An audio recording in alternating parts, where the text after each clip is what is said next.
Welcome back to I don't even know what season we're on of Stacking Dennys. 2026 NASCAR Cup Series season coming up. And, of course, the Daytona 500. But welcome back after a quick off season. Kyle Larson wins the championship at Phoenix. We take a couple months off. It is now February. We just got Ryan Preece in victory lane at the Clash at Bowman Gray. And we got some dual races coming up this week, along with the Daytona 500 qualifying tomorrow. We're recording this on Tuesday. Qualifying is on Wednesday. Dual races on Thursday. And then the big Daytona 500 on Sunday as of now. Of course, rain is in the forecast because NASCAR is in Florida. But welcome back. 2026. Nick, how was your off season? It was awesome. Okay, yeah, now I do see it live on your Twitter. I was for a moment there, I couldn't see it live on your Twitter. I was trying to make sure we were all set up and working, but it says live now when I go to your profile. So you got to click on Jordan's face there, and we'll be live right there. So yeah, but it's been a good off season.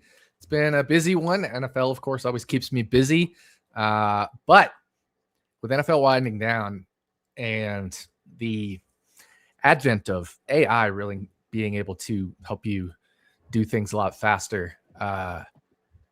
Jordan, my DFS model, my race model, this thing is unfucking real. I have updated flags all the way back to 2005 for every race.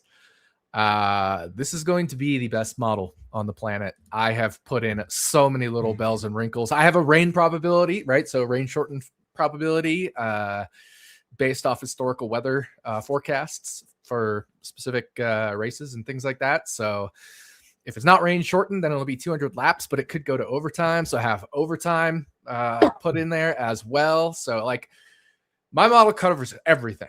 And so, I've been working really hard in the off season. So that was my off season, is spicing everything up, taking this model, my model that I've been using for years, and elevating it, not to the next level, but like 10 levels up. Mm-hmm.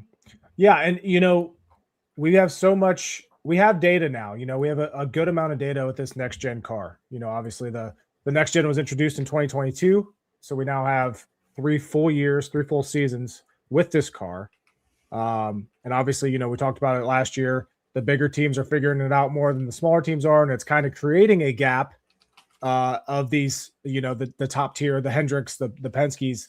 It's creating a little bit of a gap, but at the same time, we're still seeing, the results of the races being a lot closer than we have in previous years. But now we have 3 full seasons of next gen data, and obviously all the historical stuff as well. So excited to see how that affects, your predictions and everything. It's always good to keep improving, and obviously, you were committed to doing that in the off season. So that's exciting. Yeah, that's cool to hear. Yeah, it's really exciting. And like I said, with flags, I've also achieved what we call the holy grail, separating driver talent from the car. So I now have driver and car. So difficult. Yeah, driver and car metrics for flags for I shouldn't say for every race, but the post race combination of driver and car, right? So now Daniel Suarez moves from Trackhouse to Spire. He gets downgraded in equipment. He's still the Daniel Suarez that he is, at least, continuing from the end of last year onto this year. And if, he performs worse as a driver or better, that'll continue to get adjusted. Maybe he'll mesh better with the Spire car and he'll get an increasing driver flags metric. So it's something called a Bayesian way of doing it, is basically updating your priors and using the right amount of previous data to update your priors. And then I used a mixed model to split car from driver, so that'll handle team and driver changes. Not many team and driver changes this year, but in seasons where there might be more, it'll be a great way to, let's say Kyle Larson loses his job at Kendrick and all of a sudden has to go to Rick Ware Racing, right? We'll be able to model that, no problem. Instant transition right at the beginning of the year. I'll be able to handle that. So super excited about this. All the flags data is going to be both in the RotoGrinders package, at least the practice flags with Stevie's package there at RotoGrinders, which is Action and RotoGrinders are both under the same Better Collective company. And then practice flags and race flags will be in the Action Pro subscription. If you go to actionnetwork.com, you subscribe to the Pro subscription. Midweek after the previous week's race, I'll upload the race flags, and you're like, well, I mean, that's after the race. Yeah, but you might want, Las Vegas's race flags ahead of Kansas because that's important to know, right? So that's why it'll be important. And then, of course, the weekend practice flags also after practice will be in Action Pro on articles there as well. Mm-hmm. You mentioned, a few changes coming up for this 2026 season. Daniel Suarez, like you said, no longer with Trackhouse. He's replaced by Connor Zilisch, who's driving the number 88. SVG's moving over to the number 97. And then, Suarez is moving over to his Spire car, number 7, taking over for Justin Haley, who is not in the Cup Series this year, this season. Yeah. A couple other new changes. Let's see. New body for the Chevys during 2026. And I'm really curious to see, with the upcoming Daytona 500, Ford has always had a stranglehold on qualifying, especially most likely due to their engines. But I'm curious to see how this new Chevy body does affect the qualifying package for the Chevys, as well as their race package, because as we've seen with this next-gen car, Toyotas tend to not qualify well, but they race better. And then Chevys typically are a little bit better in the race as well, whereas, Fords have that raw power in qualifying. Yeah, I think a lot of it actually has to do with the Ford body as well, because they only started kicking ass in qualifying when they introduced the new Ford body. It was the same year Toyota introduced the new Toyota body as well. So I actually think a lot of it has to do with the aerodynamics of that car, not just the engine. So if, the body of this Chevy is much more aerodynamic in a straight line, and there's minimal drag and things like that. If it does really well, we could see Chevy winning the pole again, because remember, Chevy won the pole every year from 2003 to or 2006 or whatever it was to 2019 or whatever it was, the year before, 2022 or 2023 or something, whatever the year it was before the Ford came out with a new body. They won just so many poles in a row with every single different driver you could think of: Alex Bowman, Kyle Larson, Chase Elliott, Danica Patrick when she was in a Chevy, Austin Dillon, Ricky Stenhouse Jr., right? All these drivers were just winning poles and winning poles and winning poles because the Chevy was just absolutely dominant. So we know Chevy can make horsepower. It's just a matter of if this body does things in a straight line, when it's trimmed out as well. So we'll just have to see. I don't know. I don't pretend to know, but I do think there is some upside to betting some Chevy drivers to win the pole, or Chevy as a manufacturer to win the pole, but you still need the right price. So I'm not going to sit there and say bet every Chevy driver or bet Chevy.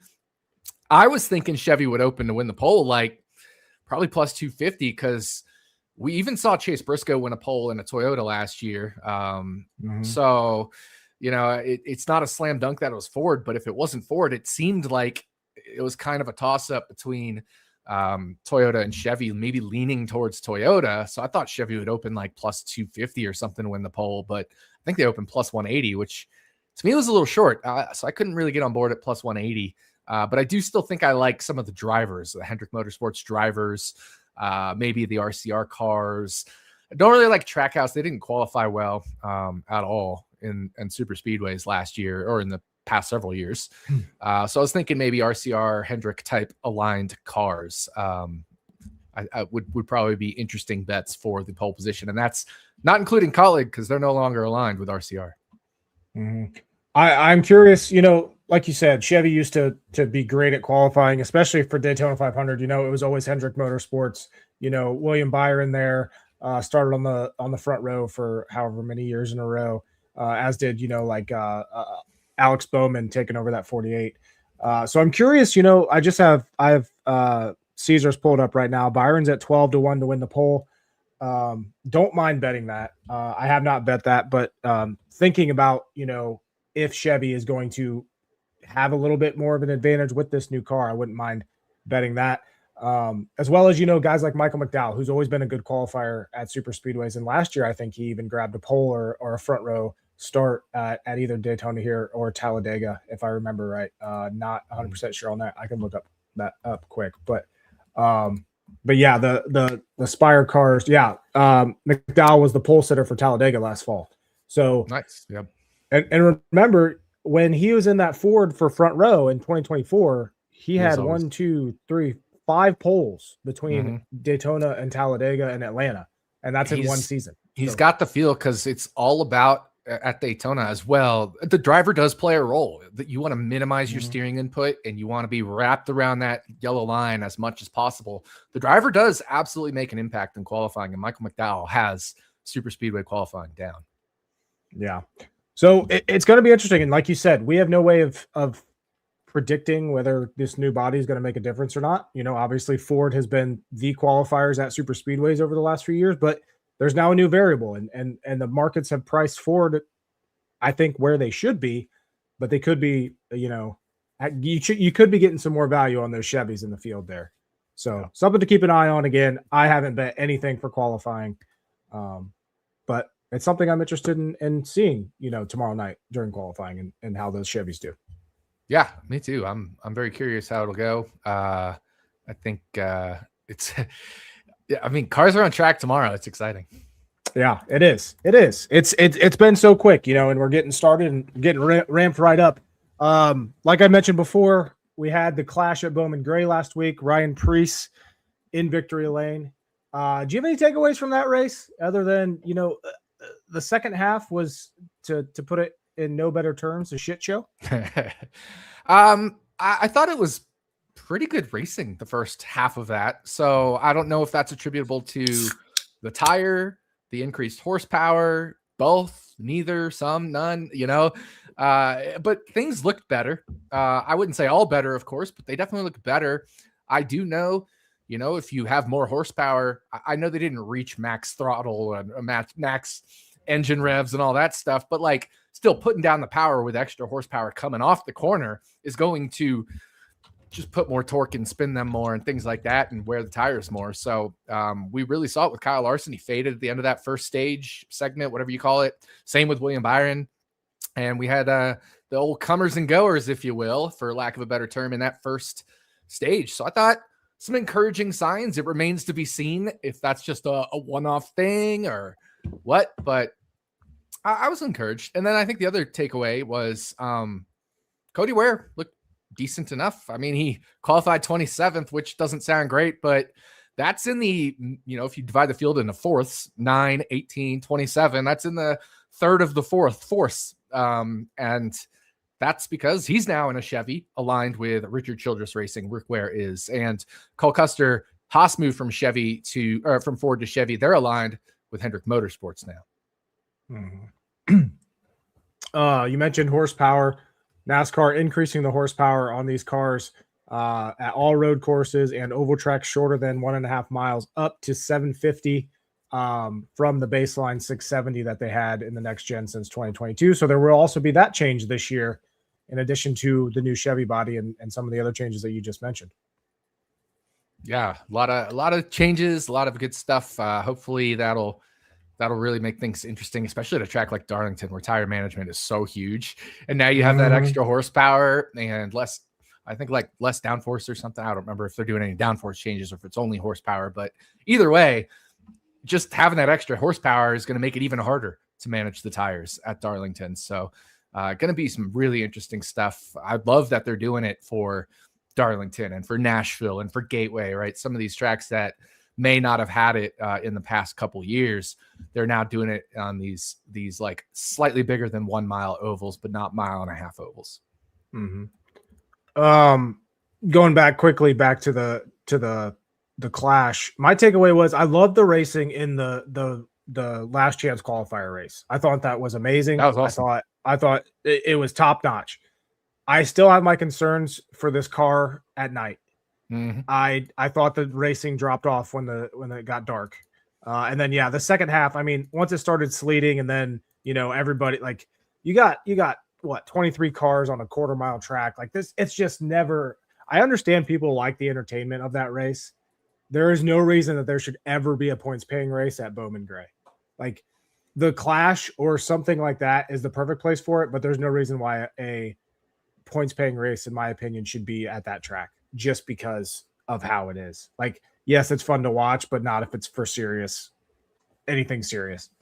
Yeah, completely agree with you. That was we shouldn't be racing at a quarter-mile track as a points-paying race. I just don't think that's anything feasible. You want live pit stops and stuff. You don't want these goofy pit stop things or just no pit stops all race type of stuff. So leave it as an exhibition race only.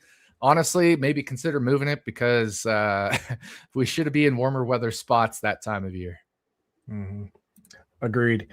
And then one more thing to talk about changes for 2026. We have a chase again. We do not have the typical playoffs. They have revamped the postseason for NASCAR, and we're back to a chase, which I think is a step in the right direction. You know, it's not going to allow someone like SVG to luck his way into the Final Four. Right. And to me, that is a big step in the right direction. And yeah, I know a lot of people aren't happy with it. They still don't want a postseason, but for what it's worth and what we have, we're going to have the playoffs. I think it's a step in the right direction. I think it's going to be a better indicator of who a true champion is. It's still going to reward consistency at the same time, and winning now with the extra. I'll say and winning with the big points, extra points that they're giving away. Yeah, and Mark Martin said it best. It's not the full season, but we're not going to get that. This is the best you're going to get, and we got that. So be thankful. And I'm glad we have the playoffs. I want playoffs. I want to bring the field closer together. I want to say, okay, you're great in the regular season, but you need to be great in the postseason too, because every other sport in America, we have pretty much a postseason. You got to be great in the postseason too, right? I mean, that's one of those things where you still have to be good in the postseason. And I think if you are to be a NASCAR champion, you can't shit the bed for 10 races, even if you were the regular season champion. So I like it. And I like the way they're doing the postseason points too. The regular season champion starts with 100 extra, then 75 for second place, 65 for third place, and then 60, 55, etc., all the way down to 0 for the 16th place driver that makes it in. And some people say 16 drivers is too many. I don't really care. I don't think the 16th place driver is going to win the championship anyway. And if he goes out and wins 7 races of the last 10, he probably deserves to be champion anyway. Right. You know, so I'm fine with it. I actually think this format is pretty exciting. I'm interested to see how it plays out. I also love the fastest lap rule change where you can't set the fastest lap after coming out of the garage because that was stupid. So yeah, I think a lot of good changes here. So I'm looking forward to it. I wanted a postseason. I'm not one of those that was like, just do full season points. I'm fine with full season points. Don't get me wrong, but I wanted a postseason. I want that little bit of extra drama. I think that's what this sport needs. It needs drama so that we can keep talking about it, so we can keep hating on it, so we can keep loving it in various different ways, you know? Yeah. No, so to go over some of these changes, race win points, instead of 40, race winners now getting 55, so they're getting an extra 15 points for the win. Stage points are remaining the same. The playoffs is now a 10-race format without the round-by-round eliminations. As you said, top 16 get in, so we got 16 plays. The biggest thing, and I think this is going to have a bigger effect than a lot of people realize, is that playoff points you can't keep them. There's no. This is going to affect strategy for race or for stage wins, especially on road courses. Yes, because road it's good. Yeah, obviously, and like Pocono and Indy. Yeah, like there's suddenly less of an advantage, to potentially get by taking these strategy one-offs when you're out of the race. Yeah. Other than getting, the 10 points for the stage win, you're not going to get that extra playoff point. So I think a lot of this is in the right direction, but I think there's going to be times during this season that we're going to have to remind people like, hey, yeah, we bet this last year. Don't bet this situation this year because it's it's not the rules anymore, you know, and we're going to have to constantly remind not only other people, but ourselves. Because I'm sure I'm gonna. There's literally no benefit to Christopher Bell staying out and getting an extra 10 stage points if he's already like clearly locked into the playoffs. because it's not going to do him anything. So we may as well flip the stage and try to get on the race winning strategy and get those 15 points extra for a race win, but also just the fact that you want to win. Like, wins don't count for the playoffs anymore, I think, is the only kind of bad thing. I don't want win and you're in, but I would be interested in 5 bonus points for each win going towards the playoffs. You see what I'm saying? Yeah. And I'm sure, I get that. Because now the question is, does someone like if SVG goes out and wins 6 times and then doesn't make the playoffs, does that look bad on NASCAR? Yeah. Well, that and like, just what's the point in going for the win when you could just grab 20 stage points? Is it better to get 15 race win points or 20 extra stage points? But if you're locked into the playoffs anyway, like if you're so far ahead of the cut line, it doesn't matter. So, I mean, you may as well just go for the win just to get wins, but it could change the calculus in a few spots. Like, is it better to go for the win and get 15 extra plus so 55, or is it better to just take 20 stage points if you're going to stay out for both stages kind of thing? It's tough. It's tough. We'll have to see, because I don't think it's completely like, there will definitely be spots where like, yeah, we bet this last year, don't bet it this year. But I still think there will be spots where it's like, especially if drivers are around the cut line to make the playoffs late in the season, they're still going to be getting stage points, right? To get those guaranteed points, and then just figure they can make it up in stage 3 of the finishing positions. So it'll still bring in strategy at the end of the year for those around the cut line. Now the question is as well, though, thinking way ahead here, but the cutoff race to the playoffs, is that going to be as chaotic as it's been in the past? Because there's no reason to try to win it. Like, not no reason, but there's no like your final chance to get in the playoffs. I'm going to be modeling the race differently for that Daytona race. I'm going to be bringing in lots more Talladega data, lots more Atlanta data. Normally I model Daytona as chaos races, because at the Daytona 500, everybody wants to win. They're all going to wreck each other to win. And the playoff cutoff race, every driver not inside the cut line is trying to race their way inside the cut line, essentially, by winning that race. So they're chaos races. And if you look since 2016, even including the Daytona races that weren't cutoff races from 2016 to 2019. So I'm leaving those in kind of unfairly to the detriment of this. But if you just look at all Daytona races since we went to 40 car fields max in 2016, now we can do 41 again, but you get the idea. 42.5% of the drivers did not finish on the lead lap or one lap down. 42.5%. So if you're building a statistical model, if you're trying to model the Daytona 500, you need to have an average incident rate north of 40% for the average driver. Now, some drivers will be less, maybe around 35, and some will be like 55, like your ship boxes, or some of the guys that just tend to run mid-pack and get caught in the big ones, that kind of thing. And that's about the range mine goes from. I think my lowest is 35.5, and my highest is 54% for my drivers here.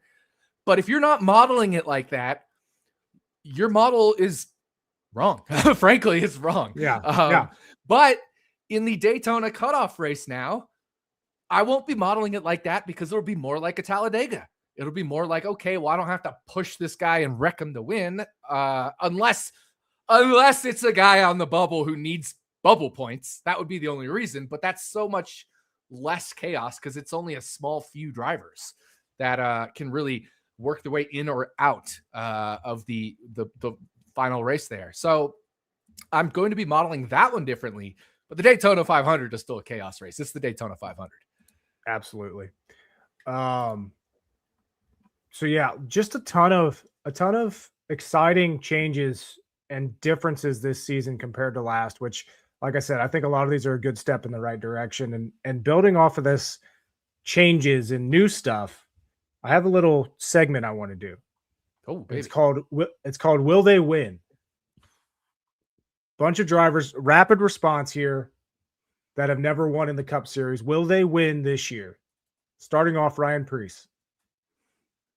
Yes. Yes, I agree. Ty Gibbs. No. Nope. I agree. Let's see here. Todd Gilliland. No. I wish, but no. Outside of a super speedway win. Jordan and I both have our Todd Gilliland stuff on. I have the old 38. He is the 34. So I wanted to say yes. I would love it if he wins this weekend. I would love that. But odds are he doesn't win. Yeah. Remember, I bet Front Row Motorsports under half a win last year at plus money, at plus 115, and they didn't have a win. All right. Let's see here. Carson Hocevar. Yes. I want him to, but I'm going to go no. I'm going to be different here. I was looking through this. So I'm talking about my driver and, car separation thing that I've been doing. And let me pull it up. If I look at just Phoenix last year, because I haven't run it for, I have run it for Daytona, but basically if I just pull up the driver and car combinations right now and just look at the driver part of it, I'm trying to load this data set. My computer's being slow, but Carson Hocevar is one of the top drivers in the series based off of flag splitting car from driver. So, all right, it finally loaded. Let me pull it up. 2026. And just overall, I'm just going to do overall. I know it doesn't quite make sense to do overall because we have car and driver things, but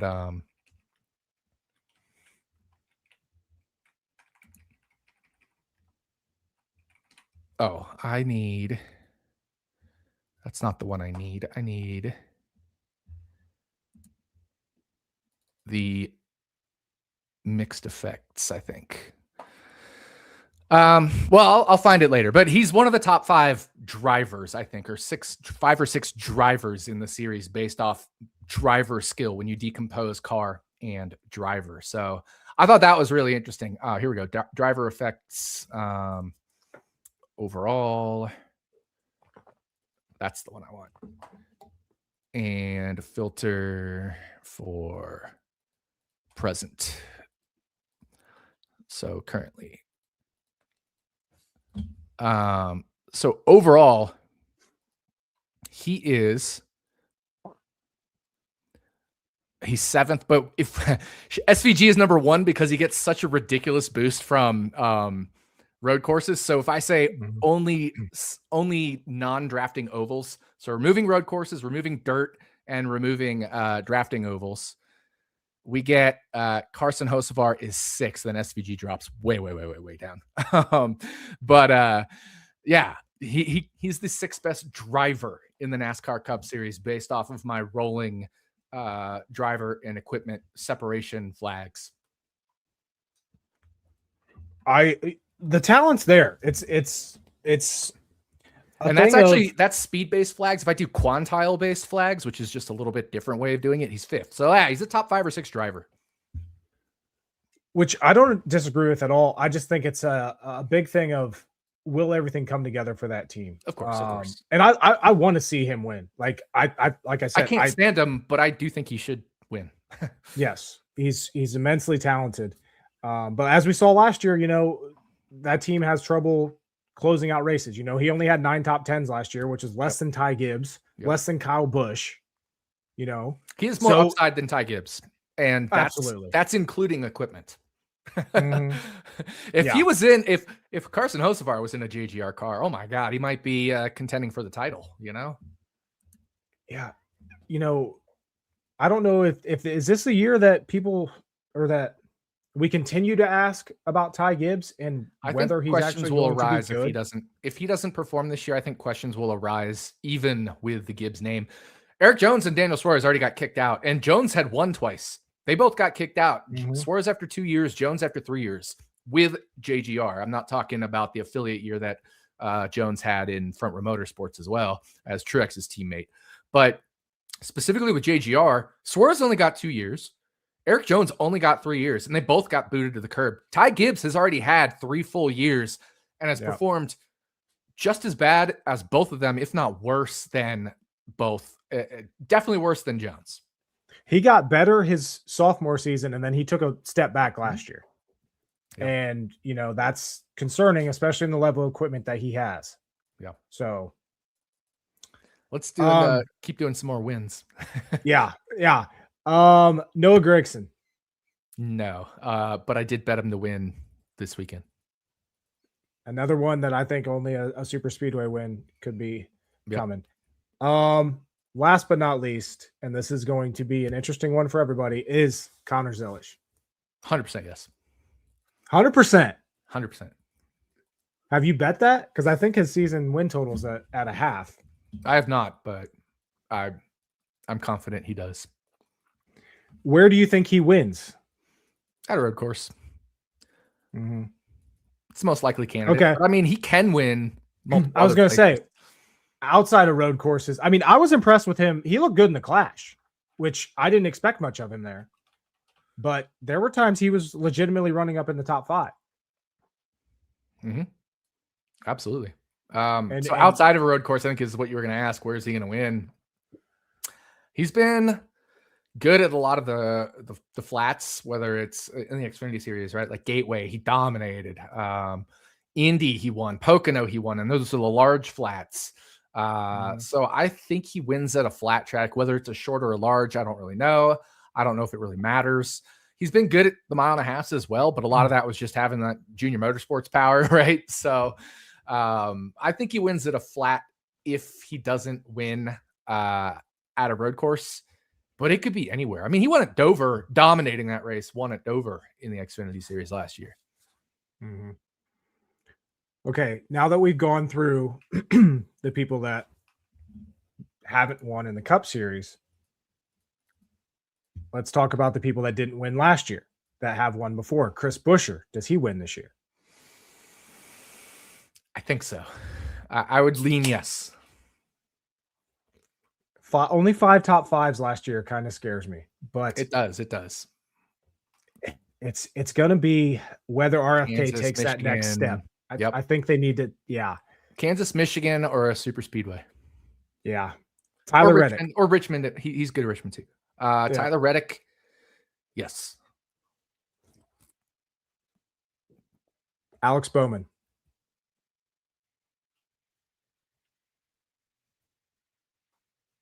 If the Chevy is good, yes. If the Chevy is not good, no. I ranked him 8th in my season long because I'm believing in the Chevy body, but if it doesn't, then he's a no. But I'll say yes. You and I both used to be very, very high on Bowman, and I've kind of fallen off that a little bit. Like, I'm still there. I want to. Last year, he was so good at the start of the year. He was so consistent. He had some bad luck, but like in terms of his speed, he was always a top 8 driver. And the second half of the year, he fell apart. I feel like he does that every year. He starts so strong. Maybe not fall off, but he starts so strong. Yeah. Let me see here. Brad Keselowski. No. Also, I'm no on Bowman. Yeah, I understand that. No for me on Kes. Also no for me. He's getting too old. Okay, what about just legacy as a whole? Eric Jones and John Hunter Nemechek. No. I agree. I don't think they take a next step. I do think they improved last year pretty well. I agree. Okay. Now, where I'm going with all this, okay, is we have a ton of new talent, up-and-coming talent. If these guys do win that are all capable, these wins need to come from somewhere. Mm-hmm. And last year we saw Hamlin win 6. I don't think we see Hamlin win 6 again. No, I don't think so. SVG had 5. Certainly possible. Will he be able to get beat at road courses, or will he get even better? I don't know. I'm also excited to see how he performs on ovals, and just in general. Now that he has a full year under his belt, I think he's going to improve a lot. Blaney and Bell both had 4. I can see both them getting to 4. Byron had 3. I could see him getting more than 3. Larson only had 3. I can see him getting more than 3. Briscoe had 3. That team was on the up and up, especially in the second half of the year. Chase Elliott had 2, and then we had Barry, Cindric, Dillon, Bubba Wallace, Chastain, and Logano all with 1. Now, obviously, it's easy to say Josh Berry, Austin Cindric, Austin Dillon, maybe Bubba Wallace do not get to victory lane again this year. So there's 4 open wins. But it is so competitive. I don't know if there's enough wins to go around for all these people to get where they are. Yeah. But yeah, I think for sure, I don't see anybody like Hamlin or anybody getting 6 wins. Do you agree with that? I don't think we get a 6-win driver. I don't. I think we get 5. I think we get multiple 5s, actually. I think we get maybe like a Chase Elliott with 2 or 1 or 2. We get a William Byron with 3, 4, maybe pushing 5. Kyle Larson pushing 5. Bell and Blaney in that 3 to 5 range. But it's so spread out right now. I think honestly, I think Denny Hamlin he even said it himself. It's either going to be the best season of my life or it's going to fall apart.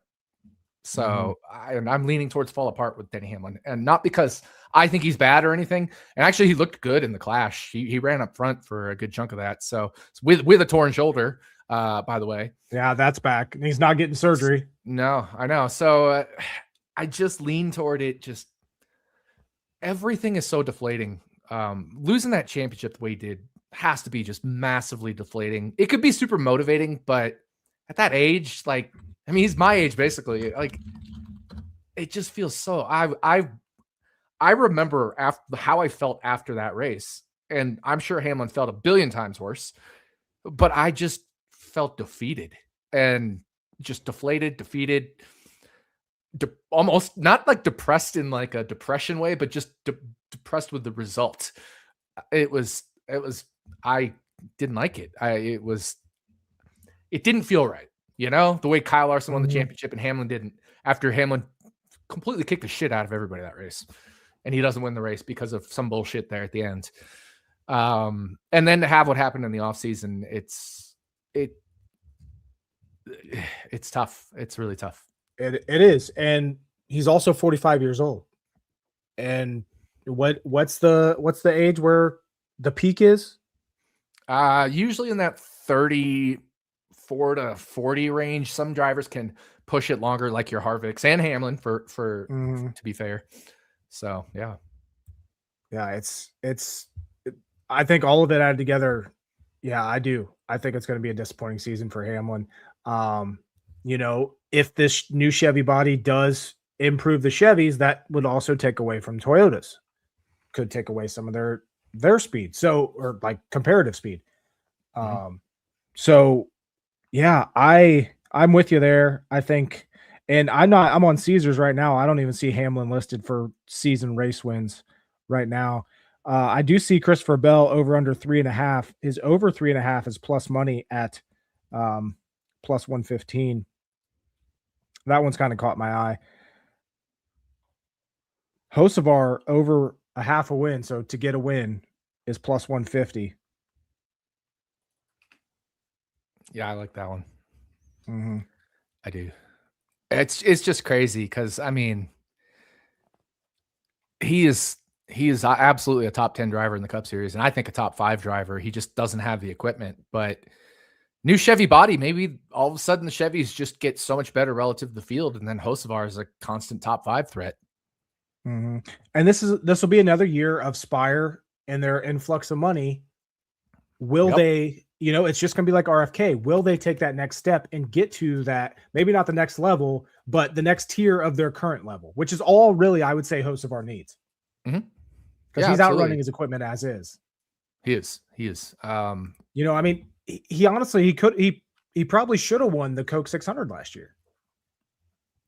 Yeah. I mean, there's multiple races he could and maybe should have won. He just didn't. Right. So we'll just have to see. But I think an extra year of seasoning, an extra year of, like you said, influx of funds for that Spire team, but also just for Hocevar himself, that extra seasoning of knowing when to push it, knowing when not to push it, knowing when to, you know, just make better decisions, I think is going to help. Agree 100%. All right. You have any bold predictions for 2026 outside of what we've talked about? Yeah. Okay, what you got? Cody Ware does not finish last among the charter drivers. Does he finish second last? He beats Ty Dillon. That's all I know. Ooh. I thought you were going to say like a Gregson or something. No, I think Gregson will improve. I'm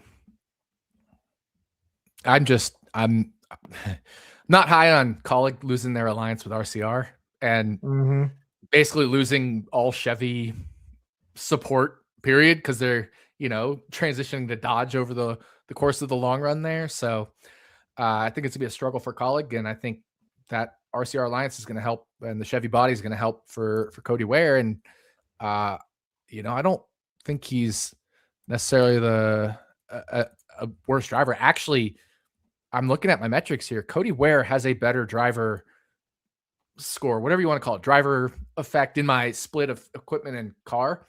He is about 0.7 percentile better. 0.7% percentile better than Ty Dillon as a driver. That's wild to think about. What about and this is going to be hard to see. Another guy that's typically down there is Cole Custer. But as you said, they're moving to Chevy this year. They have an alliance with Hendrick. Will that help that Haas automation team? So. Obviously Cole Custer is not going to go out there and challenge for wins, but right. That could get them from the bottom of the barrel up a few notches for sure. Yeah, no, I agree with that completely. I think Cole Custer, could challenge for a top 30 this season. And I think Cody Ware, anything better than dead last is an improvement from where it's always been as far as the chartered cars. So, yeah, that's kind of a bold prediction. The other bold prediction is just around the Chevys. It's sink or swim for the new body, right? we and it could go either way. We saw with the Fords, right? New body, all of a sudden you're kicking ass in super speedway qualifying. New Toyota body, they were dog shit that first year at road courses. Remember that? Yeah. Absolute dog shit. So it could go either way. So, I mean, it's going to be sink or swim for the Chevys, depending on how they get a grip with the new body. And it could be different at different track types and everything like that. So got to update your priors pretty quickly for the Chevys.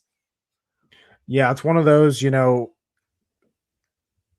big on, especially when these tracks where we visit them twice a year, what happened the first time typically happens the second time. Yep. Something like that. And yeah, like you said, different track types could suck at road courses and be good at short track. And you just have to, there's no way to know it. Yeah. And even the worst part is, in race weekends where, tracks where historically Chevy drivers have been great at, and then they come out and they lay an egg in practice, lay an egg in qualifying. Okay. Are they going to get it right on race day? Yeah. Or are they shit all weekend? That is the tough part. And that's what we're going to deal. We're going to deal with it. It's going to come up this year. Absolutely. And it's going to be one of those things where you make the best educated guess you kind of can, and then see what the results are and then adjust from there. But the first couple of times that it happens, and like I said, it's going to happen. It's going to be difficult. And me, I mean, obviously I can't speak for you, but I think we're on the same page. I'm probably going to do the opposite of what everybody else does. Yeah. If everybody else is all over Chevy, I'm going to be like, I'm staying away from Chevy this week, and I'm going to see how that works out for me, because it's worked out well for me in the past. As you should, right? And that's the hard thing about modeling the beginning of the season from a DFS perspective. Those are like choices you make as a DFS player, but as a DFS modeler as well, I have an aggressive update built in for the Chevys, so it'll figure them out fast. By the time you have 5 or 6 races worth of non-drafting data, you're already going to know what the Chevys are doing. Mm-hmm. Yeah. Unfortunately, that won't, to look at the schedule to start out the year, we start out with 2 drafting tracks, then we go to a road course, followed by, then we hit Phoenix, Vegas, Darlington, which are all pretty different, then Martinsville. So a lot of different tracks here, especially with 2 drafting tracks to start off the year and then a road course. But before we get to the quote unquote normal tracks. Yeah. Who's going to have the biggest drop off? I think we both agreed on Hamlin. But if there was another driver you had to pick, who would it be? Man, obviously Colleague I said as well. Just I think they'll drop off as a team.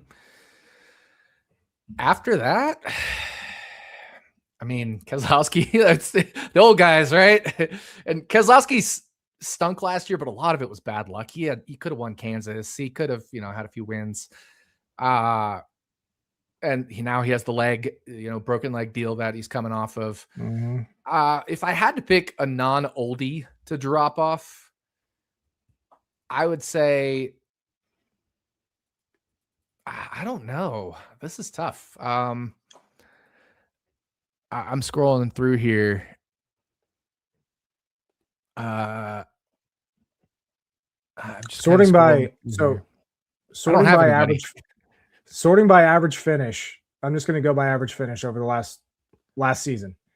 Christopher Bell, number 1, Chase Elliott 2, Chase Briscoe 3, Larson 4, Hamlin 5, Buescher 6, Reddick 7, Byron 8, Blaney 9, and my choice personally is number 10, Joey Logano. I was thinking about him for a fall off, for what it is. He had one win, 7 top 5s, not a great year. I still think Joey Logano sneaks a win this year. He just always does. It's like Scott Dixon in IndyCar. He just finds a way to win every year somehow, some way. And I think Joey Logano finds a way to win. But I agree with you. I think he's outside the top 10 or 12 for me.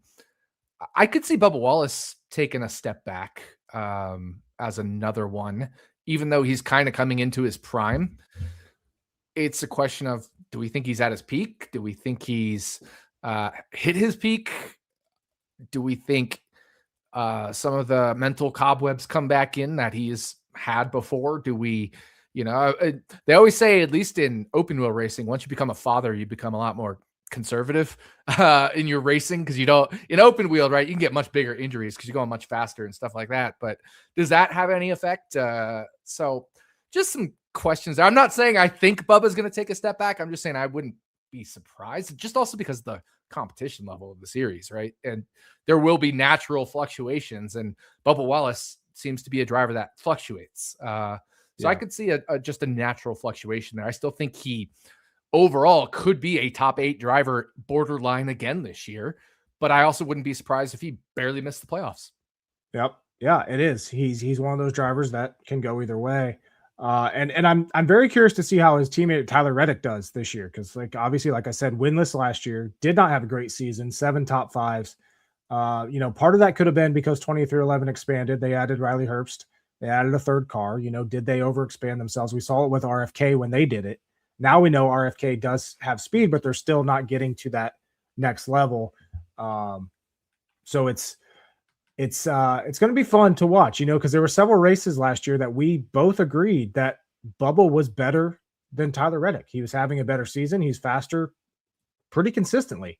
Does that continue this year, or does Bubba Wallace take a step back? So yeah, definitely one of those drivers that could go either way. One last question, and then we'll get to Daytona. RFK. Buescher's been the quote unquote leader there, the best of the RFK guys for the last few years. Does Ryan Preece officially take that over from Buescher this year?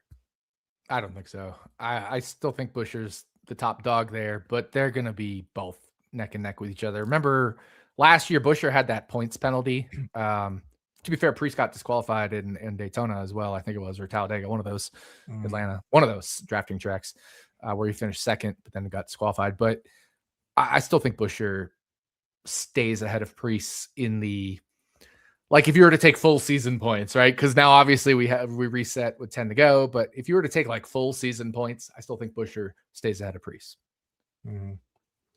Yeah, last year they were pretty close. Buescher was 14 points. Preece made a lot of gains on road courses, was the big thing for him. Mm-hmm.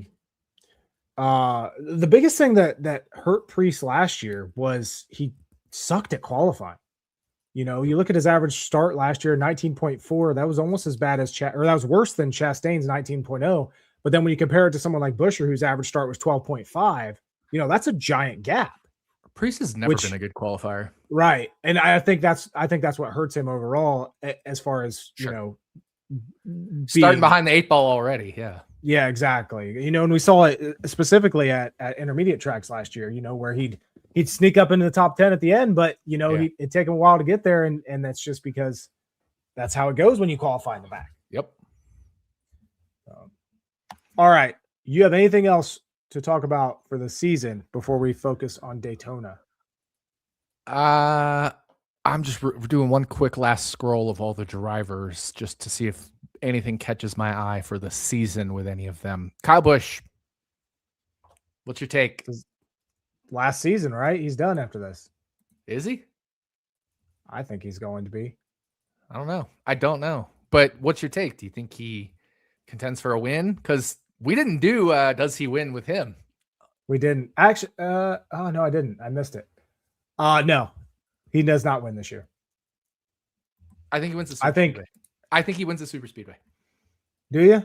Yeah. That wouldn't surprise me. I mean, he's run well. You know, maybe if this is his last year, which I have no reason to say this. I just think in my head, I think he signed a 1-year contract extension last year, 4 through this year. I just think he's done.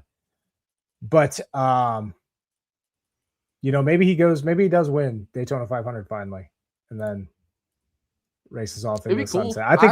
I think he's more concerned now with his son's racing and everything. I think he's pretty checked out. And plus, you know, RCR, they're not doing anything. I don't know. I mean, this is the last time we have Kyle Busch. New Chevy performs and RCR gets a handle on it, and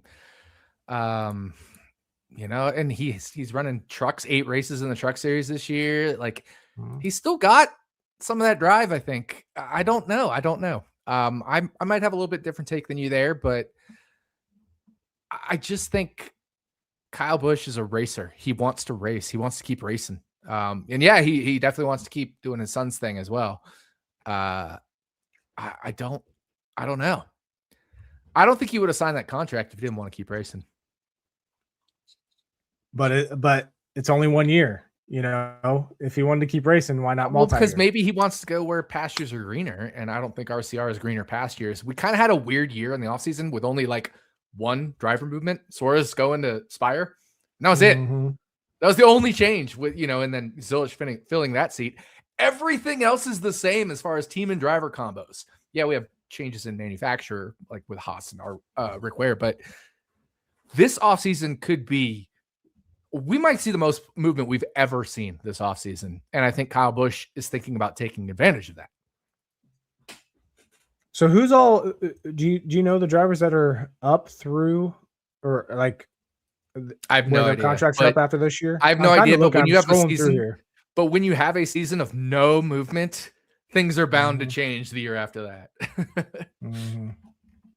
I'm trying to see if there's any big names that have a contract extension or a contract expiration coming up. You know, is this Brad Keselowski's last year? He's up there in age. I'll tell you this. One other thing with Kyle Busch, he can still drive. And I know it's not a great comparison because his teammate sucks, generally speaking, Austin Dillon. But if we look at my driver effect for Kyle Busch, he's like +5 to +6 percentile. And Austin Dillon is, I have to keep scrolling. Where is he? I'm just going to search for him.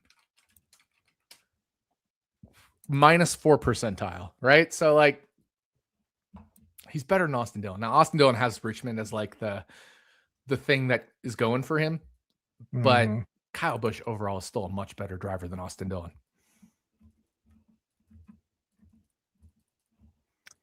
I'm curious to see if there's where movement's going to come from, you know, because obviously contracts don't mean anything, but well, I mean, everybody's shouting Bowman. We're curious about Ty Gibbs after this year.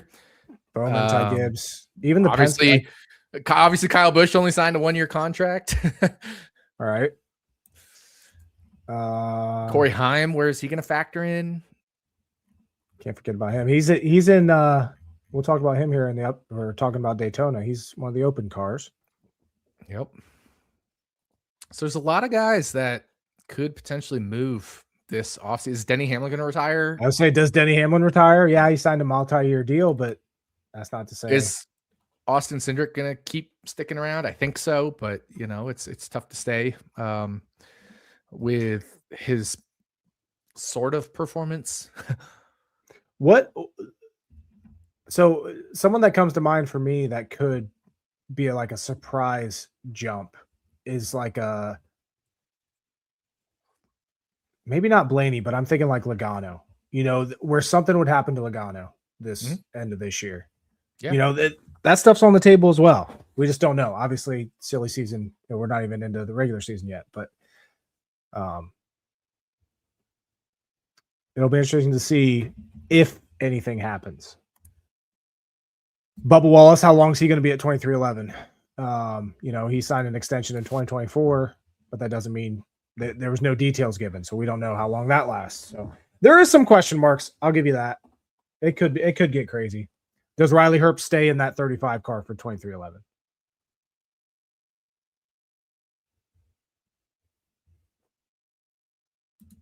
Nope.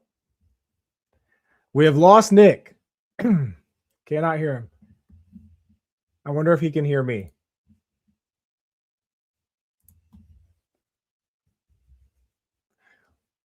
You can hear me? Okay. Oh, it looked like you were muted. No, am I good now? Can you hear me? I can hear you, yes. Switched off the mic. I switched off the mic. I think if Denny Hamlin retires, Tyler Reddick goes to the big. That would make sense. That's my guess. But that's just a guess. That would make a lot of sense, actually. What are you drinking there? And maybe mine? Yeah. DC.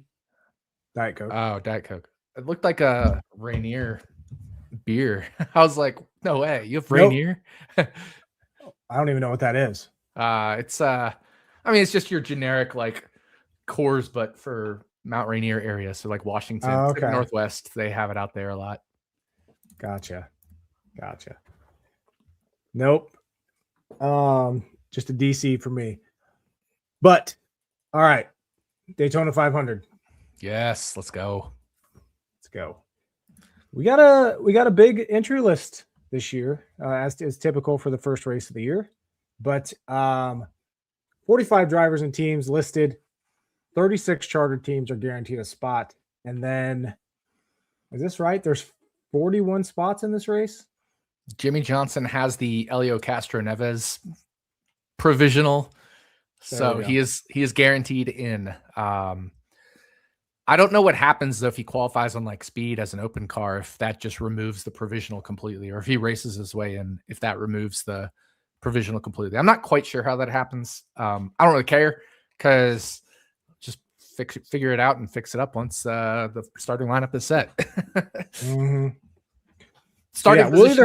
Starting position doesn't affect the Daytona 500 model, thankfully. Mm-hmm. But the other open drivers, we got Corey LaJoie in that 99 car for RFK. Obviously, Jimmy Johnson's in that 84. Not really an open car. He's guaranteed a spot. BJ McLeod in the 78 for Live Fast. Corey Himes in the 2311 car.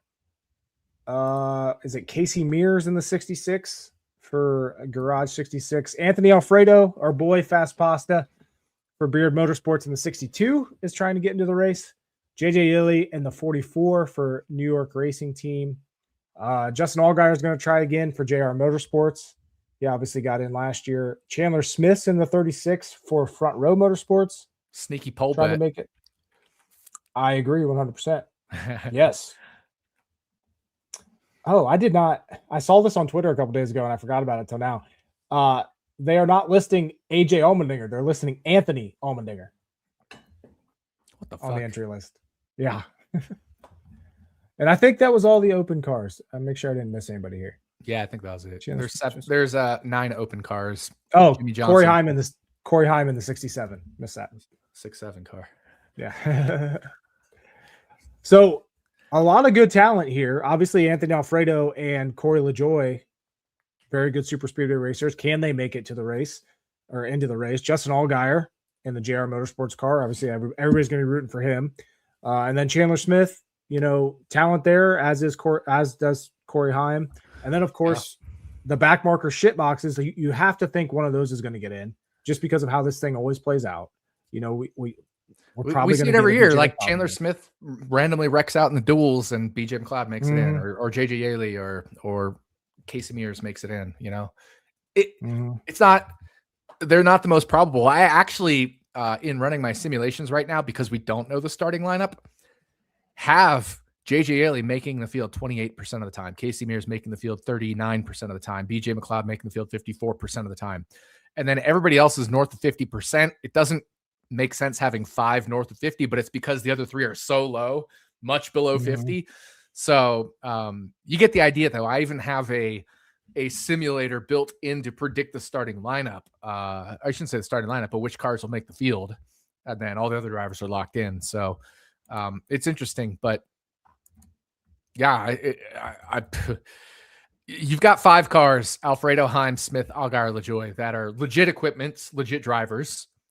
And not to take anything away from BJ McLeod, because the whole field respects BJ McLeod. They love him.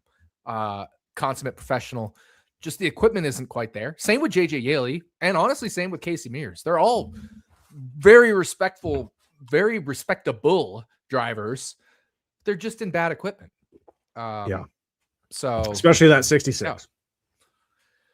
Yeah. But, I mean, but as you said, of the 5 good cars, at least one of them is going to go home. And, that's the name of the game when it comes to Daytona. And we'll know that on Thursday night when the duels are done. Yeah. Obviously, now I'm curious. I'm looking at the equipment rating for the ship boxes now. Okay, yeah, Garage 66 is definitely dead last, and then New York Racing is below them. So yeah, it's definitely you're right. Garage 66 is the bottom of the bottom tier. Mm-hmm. So in a perfect world, 4 of the 5 good cars get in, but as we said, it's very likely that one of the shit boxes do sneak their way in, which, I mean, we've seen BJ McLeod especially get up there and lead laps and challenge before. Yeah. Who led laps last year? Fucking Cody Ware led like 28 at Daytona or something, or Talladega, one of those races. Mm-hmm. And now he might be, like I said, I think he's upgraded. I think the equipment at Rick Ware is upgraded now. Like BJ, that's why I bet Cody Ware for top 5, right? I don't know if you saw me track it in the Action app, but I did, and top 10. I questioned it at first. I'm like, what's going on? I'll tell you what, seeing all these top 10 odds, I miss the days of the super long odds for top 10s. You remember those days? Oh, when your Cody Wares were 15-1. Yeah. Yes. I did see Alfredo at 10-1 the other day. Wow. Well, it also depends on the sportsbook's rules because Alfredo's not locked in. Yeah. So if it was must start, then absolutely you have to bet it. But if it was must qualify, then it's not as good, right? Because you can qualify and then not make the race. Attempt to qualify, I should say, and then not make the race. It was Daytona 2 last year when Ware led 23 laps. Yeah, I mean the dude finished 20th in that race too. Yeah, he got really bad luck with, I think, some of the caution timing and stuff, and the team made some really bad decisions. But hopefully they learned from that. But in the last 6 Daytona races, he has 2 top 10 finishes. Mm-hmm. So that's a 33% top 10 rate. That's 2-1 is fair odds. I got 6-1. Just saying. There we go. Just saying.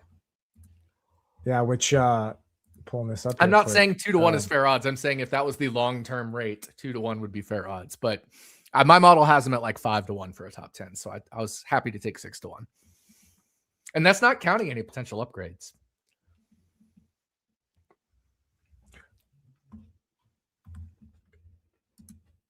I'm just looking at recent performances at Daytona, and because you're mentioning Cody Ware and his 2 top 10s recently. Denny Hamlin's one of those guys that he's always one of the favorites. He's always a very popular pick.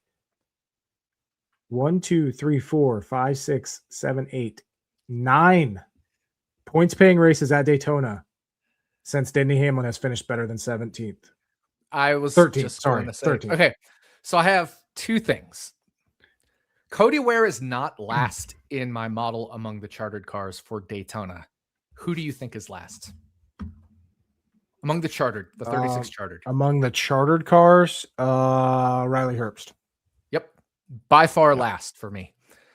Denny Hamlin, in terms of Same here, by the way. In terms of average finish among the chartered cars, is 11th worst in expected average finish. 11th worst. So I'm right there with you. The model doesn't love him here. He has not performed. He admits it. He hasn't performed in the next gen car at super speedways. It's not exclusively bad luck. It's like, you even just watching the race, you can tell he just doesn't run up front anymore. He doesn't. No. And I did a really sloppy run of my algorithm earlier today, and I'll tell you what, like, Hamlin is a fringe top 20 in mine right now. I mean, like I said, he's so that makes him what best for me. That makes him 27th best for me. Mm-hmm. So yeah, fringe top 20 makes sense. I'm even lower than you on him in terms of my model. And again, I've updated my model. So it's not the same model I used last year, which probably would have been higher on Hamlin. This is a much more sophisticated model, really good model. My model used to be really good, but I've made it even better. I think this is, with super speedway racing, it's so hard because it's so random, but I think with the other tracks, the non-drafting ovals, and also honestly the road courses too, I think this model is going to kick some fucking ass, for lack of a better term. But even on super speedways, like, to me, I eyeball this, and I mean, I'm looking at it like just win probability. Ryan Blaney, number 1. Austin Cindric, number 2. Joey Logano, number 3. The model looks good to me. Yeah, right. Like, yeah. And Joey Logano and Austin Cindric, depending on what simulation runs they get, if I do 10,000 simulations over and over again, and actually I've been doing 100,000 because I've improved my code so much that I can do 100,000 in like 5 minutes. But depending on if they get a good run of 100,000 races, they flip between second and third with Cindric and Joey. And Cindric and Joey also have much higher simulated DNF rates than Blaney. So it all makes sense. Those two get into much more trouble than Blaney does at super speedways. Blaney somehow always not always. I mean, he's had some big wrecks for sure, but he more often than those two seems to find a way through. Look at a couple of his wins where he randomly snuck his way through for a win. The Daytona 2 that Cody Ware finished 20th in, but led 28 laps. Like, Blaney won that, and he just finds a way. Blaney's like, he's one of those that I love to go against in DFS and betting on super speedways. And I'll never forget this, because it was when I was heavy into DFS, and I'm getting back heavy into DFS this year, by the way. I'm excited about it. Me too. I think you and I both have the same reasons. It's really hard to get around limits with these sports books. Yes. And it's kind of like a personal thing for me. I want to prove that I can still do this. Like, well, and I want to prove my model is going to kick everybody else's ass.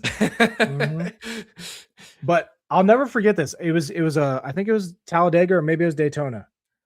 I was choosing in a high dollar contest between, my final spot was for Chase Elliott or Ryan Blaney.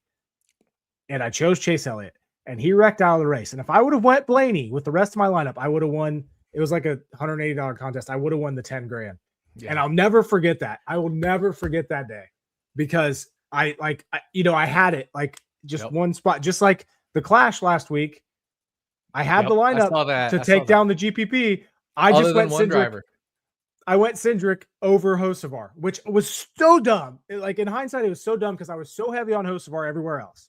Like, in the rest of my lineups, I loved Hocevar, and I didn't. And it's those days haunt you, because I just hand built 20 lineups for that and let them rip. And I was literally building them up to the last second of lock. And it's so frustrating. But that's the kind of stuff I miss, is the sweats like that, because you know how fun that was, in addition to that shit show of a race, how fun that was to watch because I was sweating DFS. I miss that, man. Yeah, I just, none of that stuff gets me anymore. I do want to dominate the DFS streets again, because I used to, and I want to get back to doing that, just because a lot of it's been sports betting for me, which is great. I mean, that's my job, is sports betting for Action Network, but I miss the DFS streets. I don't think I'm going to ever get as worked up as I used to back in 2015 to 2018, when I was just every week was like ride or die, every race. So it'll never be that way. Like, I mean, look back at 2022 Daytona 500. I'm winning the Millionaire Maker with 10 laps to go, and I'm joking about how I'm going to lose it on Twitter. And then instantly, right after that, the big one happens and I lose it. But yeah, like that's how I feel now. It's just like, whatever. If I have a huge day, that's exciting. If I lose, I lose. It's whatever at this point. But I still want to do well and dominate, and that's why I've made such huge improvements to my model this offseason.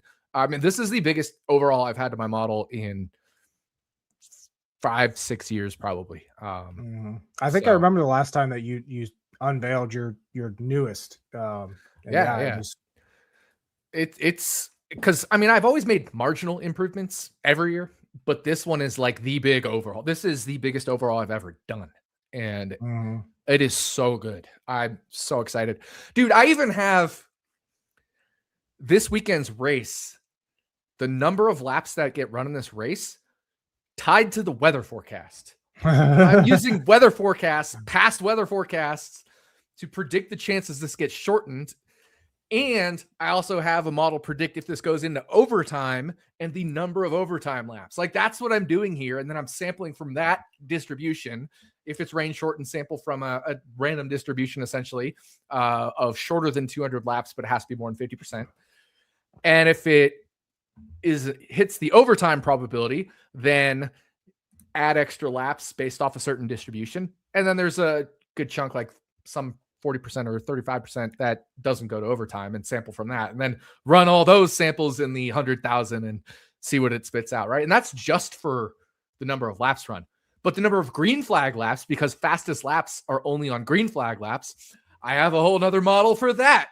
I have a whole nother model for every fucking thing you can think of. And that all gets simulated into one big simulator and spits everything out. And honestly, the numbers don't change much, but they change enough that I think it matters. I would be surprised. I would say I'm surprised that you're tying in weather to this model and the updates, but I vaguely remember the Las Vegas race last year. Yeah, barometric. Not even pressure. vaguely. Yes, and the bet that we made because of your analysis of the weather. So I am not surprised in the least that this is reality. Yeah. You mentioned fastest laps, and I wanted to point out I did make some fastest lap bets. If you knew me last year, or if you followed me last year, you knew that I loved betting the fastest laps, because none of the markets none of the books knew how to fucking price these. Yep. And I am on Stenhouse Jr. number of fastest laps under 5.5. You look at his drafting tracks, fastest laps over the last 2 years. He had 7 at Daytona last year, but Talladega 0, Daytona 2 1, Talladega 2 2, Dega 2 in 24 1, Dega in 24 2, Daytona in 2024 4. So I'm under on Stenhouse number of fastest laps. I'm over 5.5 on Hocevar, who over the last 7 drafting tracks has had 7 or more fastest laps 6 times. And I think the other one he wrecked out early. So those are my 2 bets.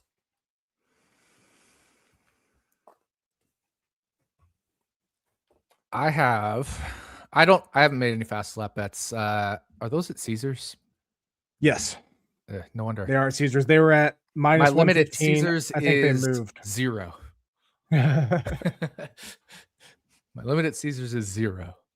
It doesn't mean I can't bet there. It just means my limit is 0.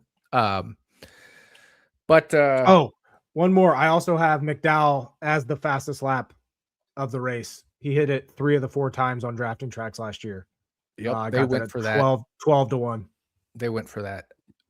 The drivers I have as the lowest average fastest laps is, no surprise, Joey Logano 1, Austin Cindric 2, Connor Zilic 3, and then Ryan Blaney 4. Zilic is kind of a throwaway because it's hard to model him. So yeah, the Penske's are 3 of the top 4. The highest average fastest laps I have are Cole Custer, number 1. Really? Yeah. Austin Dillon, John Hunter Nemechek, Riley Herbst, and Daniel Suarez are the top 5. Which makes sense. They're mid backpack runners typically, other than maybe Suarez, but now as Aspire might run more in the back of the pack, and that's factored in. What about a Cody Ware? Cody Ware is relatively low. He is 9th fewest. Okay. Let's see here. 4 drafting tracks last year. He had 22 fastest laps total. Not counting Atlanta, right? Yeah, I'm just looking at Daytona and Talladega. So that's like five and a half per race. Makes sense. And he had 7 at Atlanta 1. I don't have Atlanta 2 on me. Yeah, I mean, to be fair, fastest laps is the hardest thing to model. It's so random. So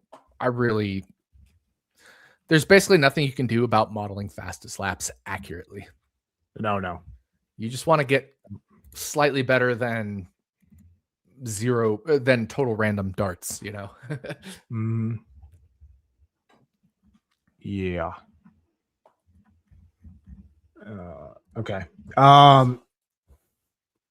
I should say for Daytona and Talladega, not like normal tracks. You can model fastest laps really well for normal tracks. For sure.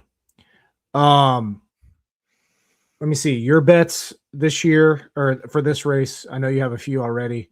Let's go over those. Cody Ware top 10. There we go. Yep. You got Gilly top 5, don't you? That was my first bet I made. I love that one. Gill in top 5. I have at shade under 15%. So yeah, about like plus 570. I said 6-1 fair in my article. Makes sense. So I would play it down to 7-1. Todd Gilliland is, as we know, great at these tracks. He's had shit luck finishing, but that's when you want to buy low on them, is when they're having shit luck finishing. I also took both of his teammates. I laddered their finishes. Top 10, top 5, top 3, and even for Gregson, took him to win, like I said. So Zane Smith and Noah Gregson, I laddered their finishes. Just the equipment's too good, especially a guy like Noah Gregson's so aggressive. He can run at the front if he wants to. We've seen him almost win super speedways before in the Cup Series. Remember him and Ross battling on a green-white checkered, taking each other out at a super speedway. So I laddered those, and then I took Priest and Stenhouse as our victory lane pick on Running Hot. Have good model value on both of them at their prices. Priest was 35 and Stenhouse was 40. And Stenhouse being 40 is what the fuck stupid price. Yeah. Like that dude should be 20, 25. Yeah, that's one of those where you just bet it, and if he doesn't wreck out, he's going to be there at the end, because that's what Stenhouse does. Yeah, I saw a tweet the other. Ryan from iFantasy Race is like, he's the ultimate checkers or wreckers. He really is. Yeah. One guy I got a tweet, and I think you were tagged on it as well, is Chase Briscoe sitting out there at 30-1. That's an interesting one as well. I think that's a little too long. It's not one of those where I'm running to bet it, but like looking at it, it looks off to me a little bit. It's super close for me. I think I have him at 32-1 as fair. So it's like my model is always going to be worse. I shouldn't say worse. It's better. In my opinion, my model is the best one out there, but it's going to be lower on the favorites and higher on the back markers than anybody else. I have my number one driver to win the race is Ryan Blaney at like 5.4% or 5.3%, depending on what he gets on his simulation runs. That's the number one driver. I know Greg said he has Blaney at 7.4%. So I'm 2 percentage points below on the top driver I have to win, because 42.5% of the time, these drivers don't finish on the lead lap or the second lap.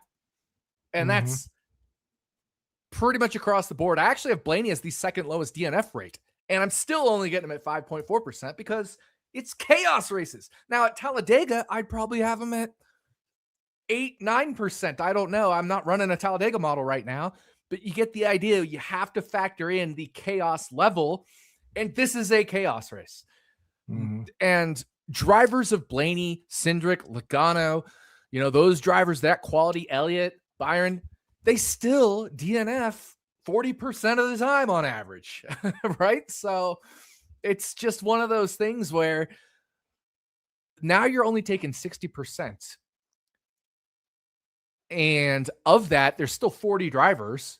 So the average would be 1.5% per driver. So the best of the best being 6% is 4 times that. 1.5 times 4 is 6, right? So I think it makes sense that my model is less than 6% on Ryan Blaney to win as the number 1 driver, because this is a chaos race. If it was Talladega and I was at 5.4%, my model would be trash. But this is chaos, baby. Yeah.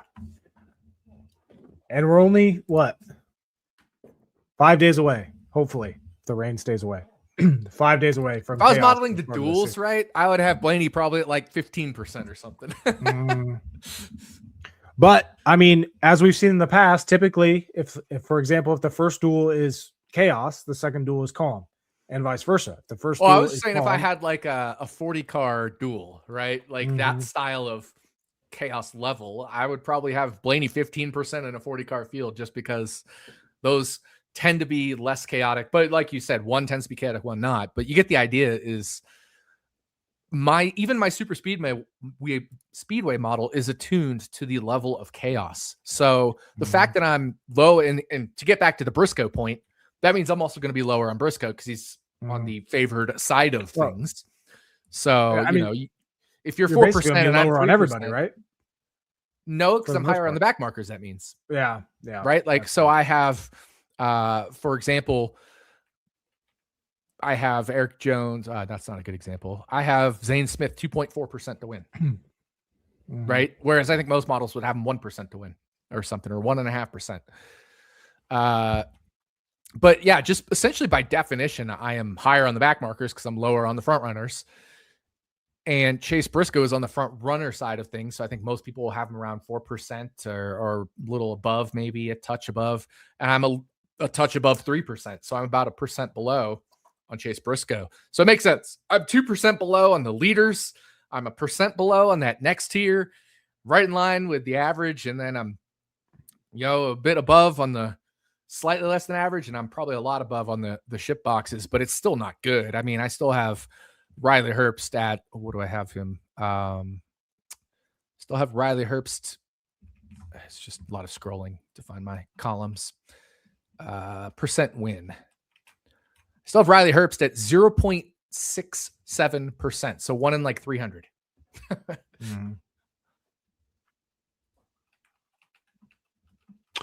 So, sorry, 1 in 150, which makes sense, I think, for a car of his equipment. And this is going to segue nice here into DFS strategy for Daytona. Obviously we're going to have at least 40 cars, maybe 41. Again, we don't know what's going to happen if Johnson makes it on speed, or will he even try to make it on speed? That's a whole nother thing. By the way, shout out Sean. He's also fired up for DFS this year. Took a bit of a step back last year. Already took down the FanDuel Big GPP for the Clash. Congrats to you on that. Didn't see that on Twitter, but I wasn't looking super hard after the race. So, oh yeah. Former Millionaire Maker winner, by the way. Yep. A lot of taxes. Owed a lot of taxes. But so, with this being a chaos race, and we talk about this every year. I know we're probably repeating ourselves, but DFS strategy for Daytona. How much are you stacking the back and the ship boxes versus the guys that are more likely to win this race that are starting mid-pack and worse? I mean, it's a chaos race. I'm definitely heavily weighting the back, but it's also just going to depend on what my model says is optimal. Now, it's hard to determine an optimal because we don't have a starting lineup, but I set the starting lineup based off of salaries, DraftKings salaries. So if I do that, my number one optimal driver is Noah Gragson at 33.2%. So that's the highest I have any driver based off a salary version of starting lineup. Now, obviously, that's not going to happen because we'll probably have something happen in the duels and Ryan Blaney will start 35th and then he'll be 45% optimal and 80% owned. No, I'm just kidding. Not 80%, but you get the idea. Like, it's still stack the back, but you still have to play strategy with good drivers and teams and cars versus bad drivers and teams and cars and figure out what the field is going to do. And it gets sharper every year. But there's still every year there's value. I'll probably be overweight on Riley Herbst if he starts 35th. You know what I mean? Even though he's the worst driver in my model of the chartered cars, I'll probably still be overweight on Riley Herbst if he starts 35th. I'm interested to see, obviously there's always people, there's a big portion of people, we can scream till we're blue in the face with this. Do not play the front row starters in DFS this week. Even the top 10, it gets questionable, especially when we expand this field to 41 people. The math just does not make sense to take these guys starting in the top 5, the top 10, starting up there. Talladega last fall was an interesting one because the winner, Chase Briscoe, started 2nd. We had Bubba Wallace, who finished 4th, who started 10th. Cole Custer started 12th. He finished 5th. Tyler Reddick started 15th, which is that weird range right there of, you kind of have to just take a stand on those guys starting, in the teens. He finished 7th. Christopher Bell started 7th. He finished 8th. A lot of the top finishers at Talladega last fall had good qualifying runs. But something to remember, that is an anomaly. Like, it's not typical of these. Yes, there's going to be races where a front row starter, wins the race, where a front row starter leads a bunch of laps. But even then, in that race, Briscoe was not a top scorer in DFS. Even though he won the race and even though he led 16 laps, he was not a top scorer in that race. So, reiterating, this is still purely starting position to focus on when it comes to DFS at Daytona. And I'll be doing a live stream on Sunday starting at 10 a.m. Nick, if you're more than welcome to join me if you want. I'm going to be building lineups, hand building it, going through strategy once this final starting lineup is set, because it's a lot easier to talk about it when it's set and strategies you can take when you have actual starting positions for each driver. But as a general consensus, got to just stay the path of starting positions, the only thing that matters. And I don't care whose name's attached to it because anybody can go up there and finish top 10. Yeah, 100%. And definitely would like to join the show if I have my lineups done. That's always the big question because I need to do that myself. But while you were talking there, and I think this is interesting because I set the starting lineup based off salary. So obviously it has William Byron as the lowest anticipated driver in points because he's the highest salaried, which means he's starting on the pole. But if I adjust for the fact that higher salary drivers are starting forward, here's the power rating of my model in terms of DraftKings points or optimal percent over expectation. So again, salary adjusted, starting position adjusted expectation. Top 3 drivers: Noah Gragson, Todd Gilliland, Zane Smith. Do you see a theme there? Front row motorsports. Ford. Front row motorsports. My model really likes front row motorsports. But yeah, Austin Cindric, Joey Logano, Josh Berry, Ryan Preece. Those are the top 7 and then before we get to a non-Ford, an 8th is Tyler Reddick. The bottom, the absolute worst is AJ Allmendinger, then Riley Herbst, then Austin Dillon. So those are the bottom 3. And then John Hunter Nemechek and Daniel Suarez are my bottom 5 in terms of expectation adjusted for salary-based starting position, whatever you want to call it, But I just thought that was funny. I just wanted to see because I said Noah Gregson's like 33.2% optimal in my model, but that's if he starts, let me sort by salary. That's if he starts 34th, right? Out of 45 drivers, and not 45, 41, because I have a qualifying simulation as well in my model in terms of who gets into the field to make it a 41 car field. But that's with Noah Gragson starting 34th out of 41. He would be 33.2% optimal according to my 100,000 simulations. So yeah, just you still have to stack the back, but you also have to rely on the talent and things like that. But like I said, once you get past the front row motorsports guys, the next highest guy is Austin Cindric, like I said, but his optimal percent is still just 7.9%. So he's the fourth best above expectation, but that's only because his expectation is to be like a top 3 driver, but he's 8th in salary. But when you adjust for salary and starting position, he's a top 5 driver over expectation. The problem is it still doesn't help you because he's starting so far forward. So my whole point is still probably got to stack the back. Sean with another good comment here. Give me Larson, Elliott front row, and Herbst P35. Absolutely. That's ideal, right? Because you get Chase Elliott on the pole and he's gonna get 20% ownership. You get a Denny Hamlin on the pole, he's gonna get 25. Like we see it time and time again. Would you rather have Denny Hamlin on the pole or Denny Hamlin starting 35th? 35th, because that's he's definitely going over 50% at that point. I know, that's what I'm saying. And he's again, of the 36 chartered cars, I'm not sure. 37 because I have Jimmy Johnson 100% in here. So of the 37 cars that are guaranteed to make the race, Denny Hamlin for me is 9th worst relative to salary, starting position, expectation. So yeah, he's 11th worst in finishing position of the chartered plus Jimmy cars or whatever, but 9th worst because he's also not leading laps and getting fastest lap. Well, fast laps in the but he's not leading laps. So, yeah, like I'd almost rather have Denny Hamlin start 30th than on the pole. But either way, like Denny Hamlin's kind of almost just a fade unless he starts mid-pack, which I think is the coolest thing. Yeah, because then it gets weird, right? Because a lot of people don't know exactly what to do.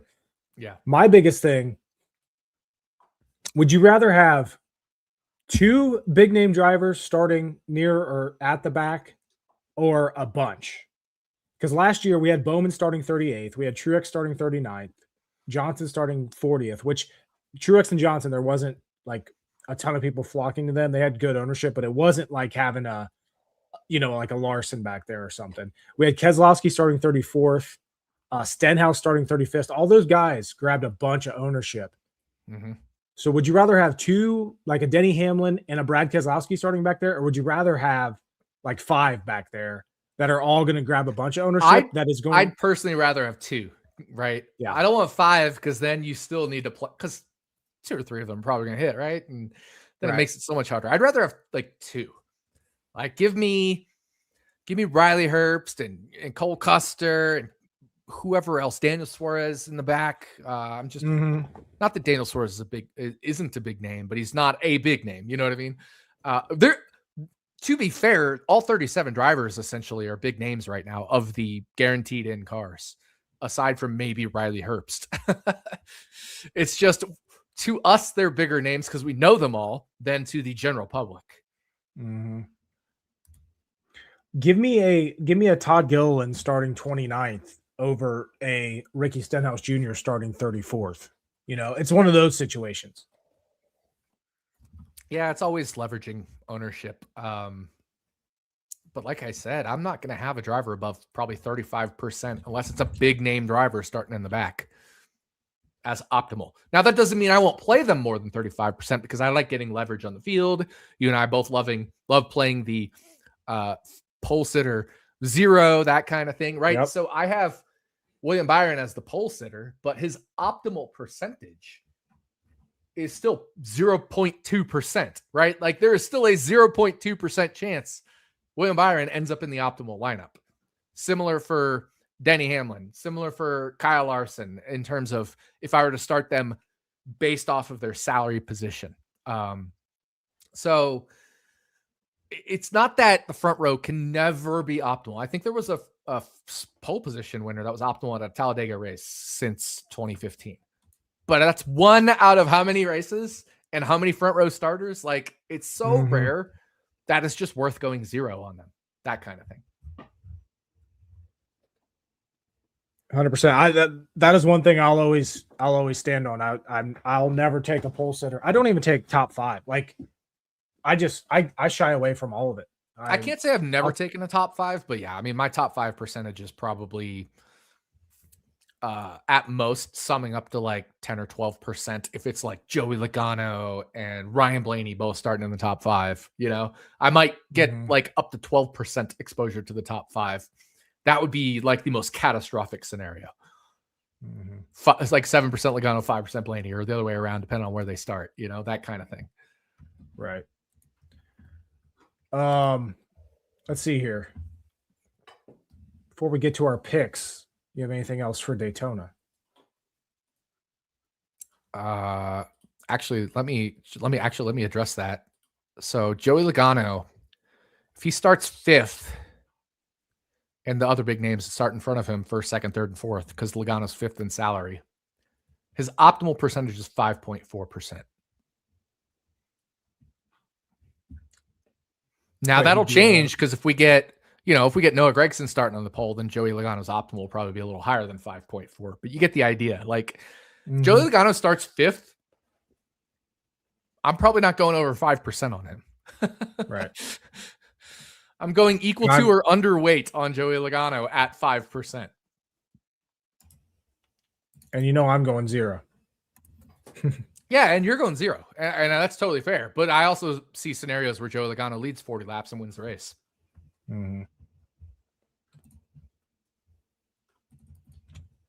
Oh, shit. Anything else for you?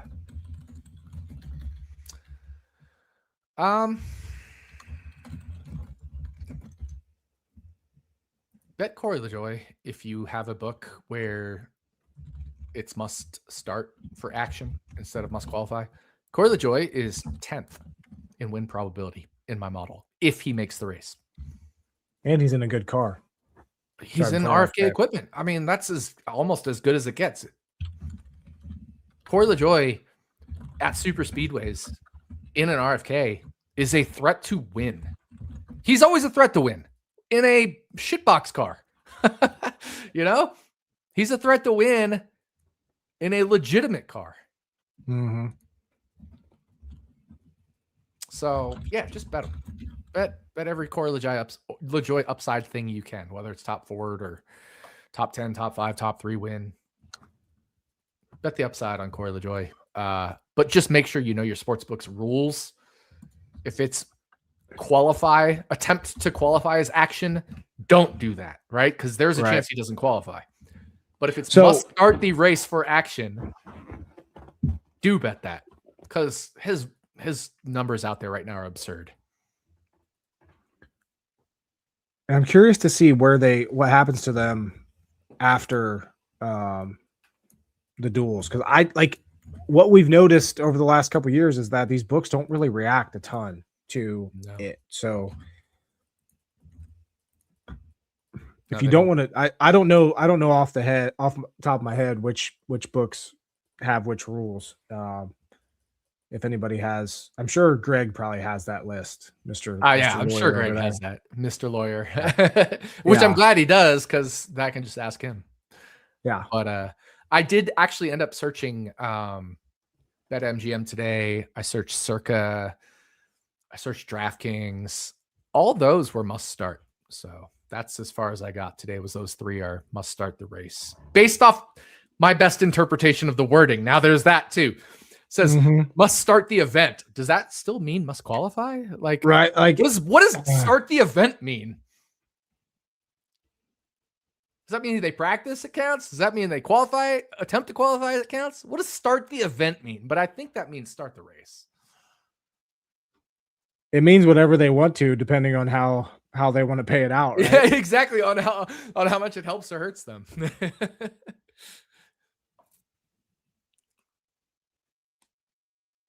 I don't know.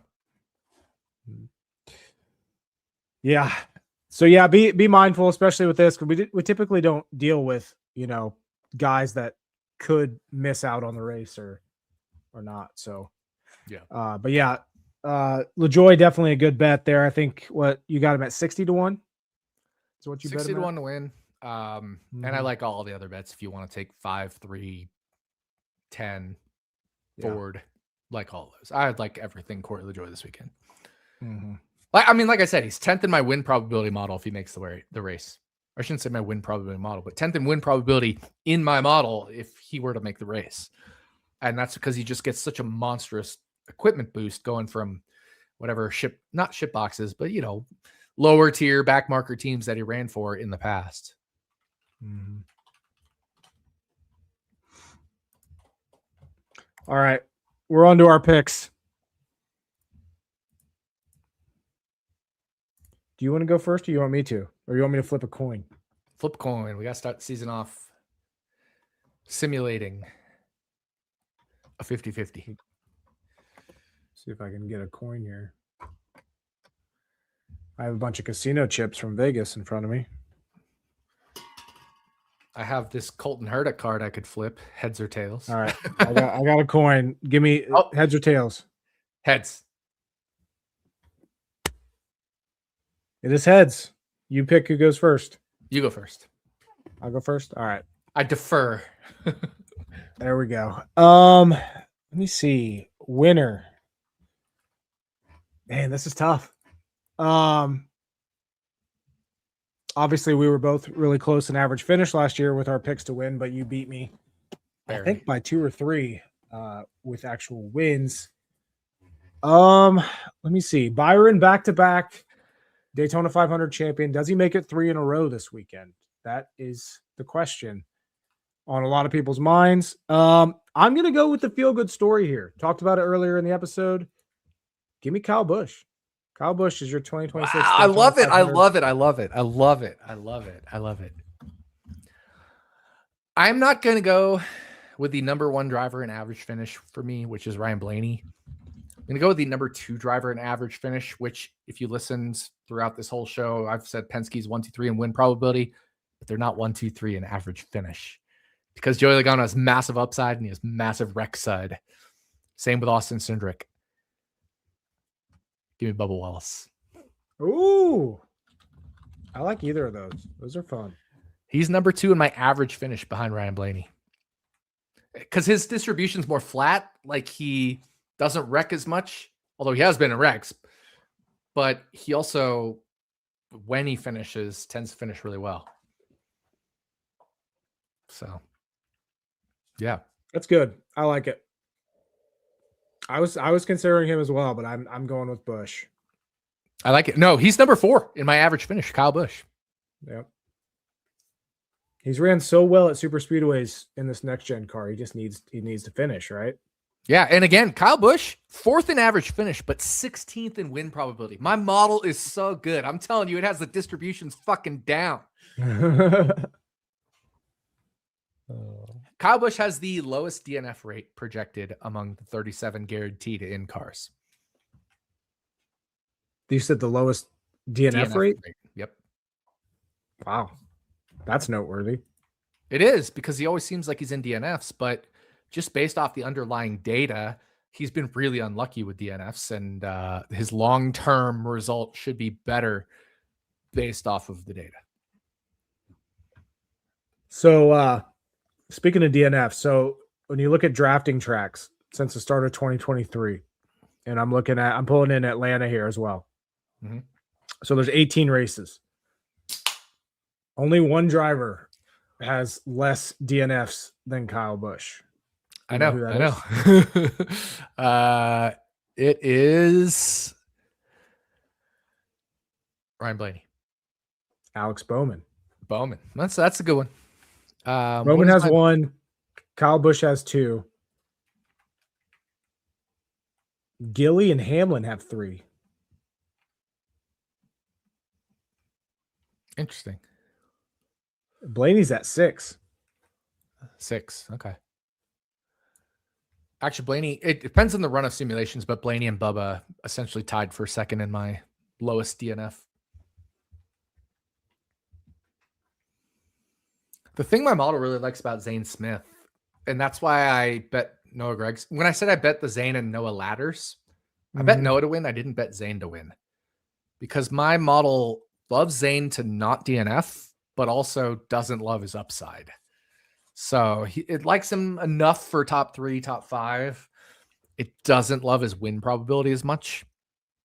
but it also loves the fact that he's a driver that, is kind of smooth and can potentially avoid some things and has some stats that the model likes, I guess. I don't exactly know what the model likes. I just throw some variables in there and tell it to do its thing in a sophisticated way, and it figures it out. Zane Smith is still firmly on my dead to me list.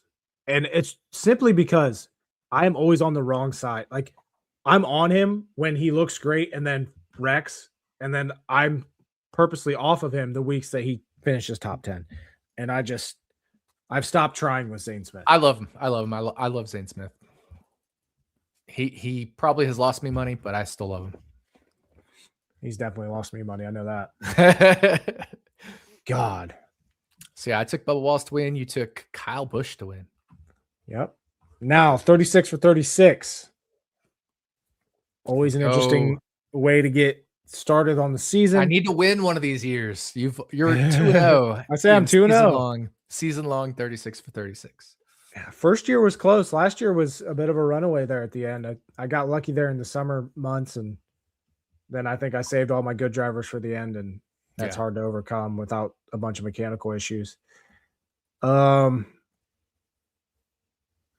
one's tough, but I'm going to go.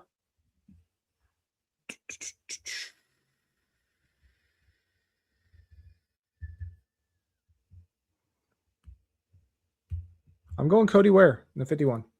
I love it. I'm going Riley Herbst. It's that was my other choice. Yeah, it's the most chaotic race of the year. So why don't I take the guy with the worst projection of average finish in the most chaotic race of the year? Mm-hmm.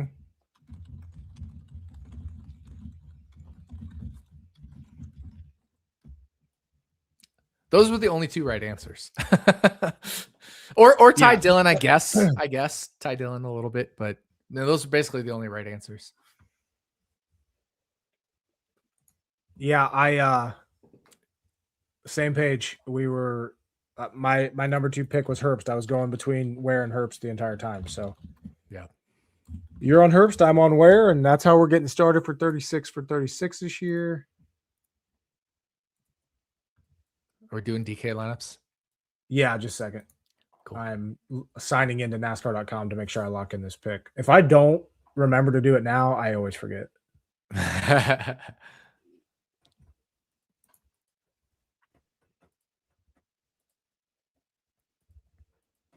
Now my computer wants to be slow.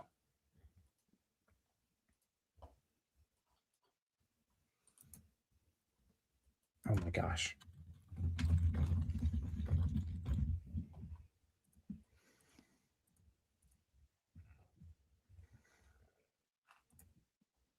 There we go. Locked in. Cody Ware. All right. Let's build lineups that are going to take down the Millie Maker without knowing starting position at all. Starting position.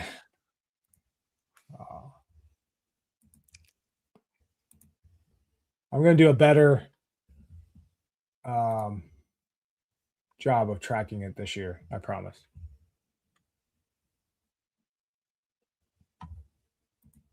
And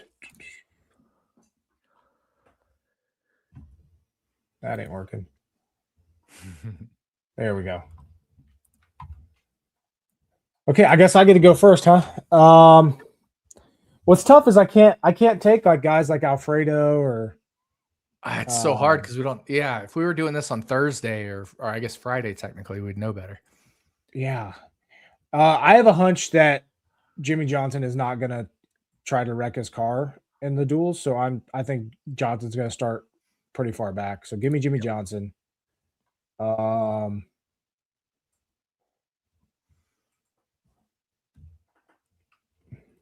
Man, I want to take Suarez, but I also think that Spire could have speed qualifying. It's chalky, but I'm going Stenhouse. Typically doesn't start well here. Give me. Let's see here. I'm gonna go Chris Buescher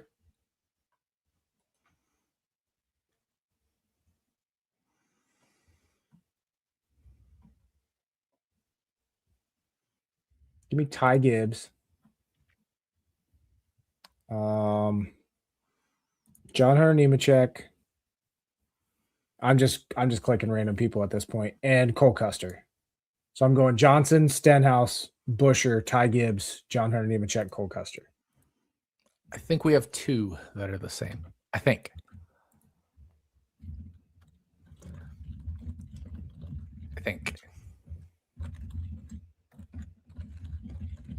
Yeah, 2 that are the same. No, sorry, 3 that are the same. We have 3 the same. Who you got?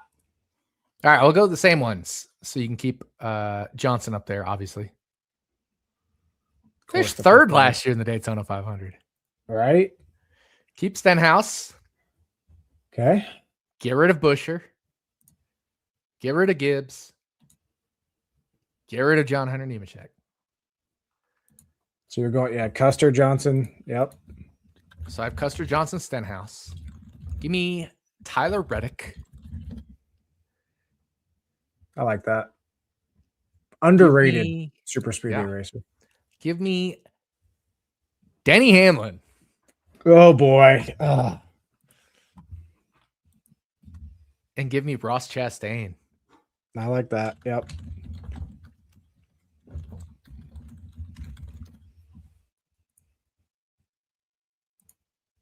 There's so much risk in taking like an Allgaier or a LaJoy or a, that kind of thing. If I knew they were locked in, I'd take them. Yeah, that's the thing. If they lock in, they're also probably going to race conservatively in the duels and start towards the back. They'll figure out what they have in their car, but then drop back and make sure they don't wreck their equipment. So I didn't read the process for this year. Can they lock themselves in on speed this year? I thought I read where they can't. The top 2 open cars lock themselves in on speed.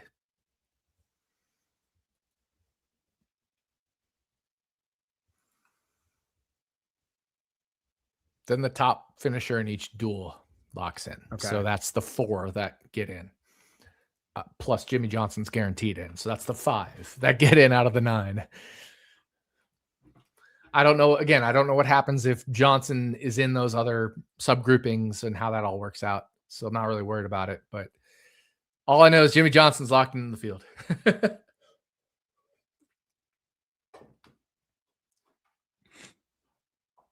Yeah. Hence why we both went him. Yeah. He's the obvious choice.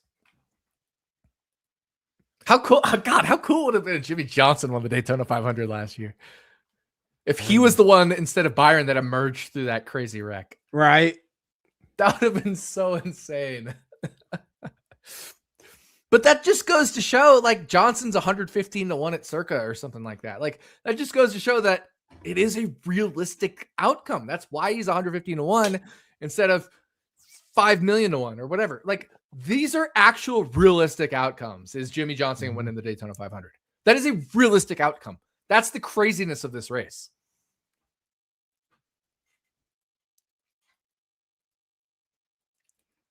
It's going to be fun. It's going to be a fun weekend. Fuck it. I want Jimmy Johnson to win. I'm rooting for him. I'm rooting for Denny Hamlin. Those are the 2. Those are my, and of course, Todd Gillen. Those are my ride or dies this weekend. And Zane. Gilly gang all the way.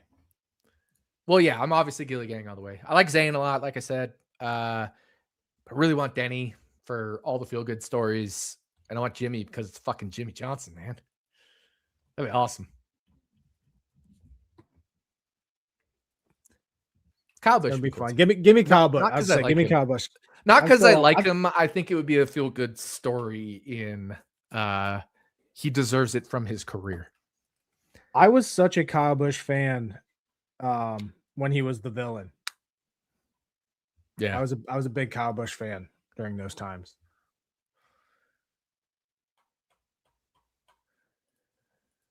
Yeah, it'd be fun. I don't know. I mean, all I know is I don't want William Byron to win it again. Yeah. I don't want a boring win or a boring finish. No. Give me some excitement. A boring race. I feel like last year's 500 was boring, or maybe I was just so tired. Like typically the start of the year. Last year's definitely was not on my radar of good ones. Yeah. It's like the damn Super Bowl this year. That was the worst game I've ever watched. I mean, obviously there was the big one at the end, which is why Byron won, because he was running like 8th or something when the big one happened. But he was the one that snuck through. And yeah, I feel like Ryan Preece is in that Michael McDowell mode. Like he'll be lurking in 3rd or 4th, and the front couple guys will wreck, and Ryan Preece will win.